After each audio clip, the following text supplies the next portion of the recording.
បើសិនជាការផ្ទុះនោះកើតឡើងដោយគ្រាប់មីន PM2 មែនជនរងគ្រោះមិនដាច់ត្រឹមដែលកោះជើង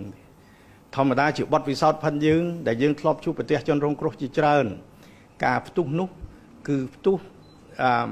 បើ PM2 នោះគឺភាគច្រើនដាច់ជើងទាំងពីរឬក៏